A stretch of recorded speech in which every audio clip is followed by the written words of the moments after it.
அன்னைக்கு காலையில 6 மணி இருக்கும். சரி எஞ்சி வாக்கிங் போவோமே அப்படின்னு பார்க்கு பக்கமா வாக்கிங் போனேன்.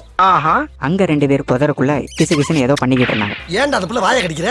சரி அப்படியே பின்னாடி திரும்பி பார்த்தா ஒருத்தன் உட்காந்து மோசம் மோசம் அழுதுகிட்டு இருந்தான். என்னடா ஆச்சு தம்பி, எதுக்குடா உட்காந்து அழுதுகிட்டு இருக்கேன்னு போய் கேட்டப்போ என் ஆள் என்னை பிரேக்கப் பண்ணிட்டானே அப்படின்னு உட்காந்து ஒப்பாரி வச்சான். சரி அதுக்கு என்னடா உன் ஆளுக்கு பிடிச்ச விஷயத்தை ஏதாவது பண்ணி பேட்ச் ஒர்க் பண்ணி பேட்சப் போயிட வேண்டியதானே அப்படின்னு சொன்னேன். அதுக்கு அவன் என் ஆளுக்கு கவிதை தானே பிடிக்கும், ஆனா எனக்கு கவிதை எழுத தெரியாதே அப்படின்னா. சரி நம்ம கிட்ட தான் நம்ம தம்பி கிளாட் இருக்கானே, நம்மளே அவனுக்கு உதவி பண்ணுவோம்னு நினைச்சேன். கிளாடு கிட்ட போய் பிரிஞ்சு போன 2 காதலர்கள் ஒண்ணு சேர்ந்த மாதிரி அலை அடிக்க, பறவை பறக்க, பூக்கள் மதக்க, தூக்கல ஒரு கவிதையை சொல்லு அப்படின்னு சொன்னேன். எல்லாத்தையும் கேட்டுப்புட்டு அவன் என்ன சொன்னான்னா,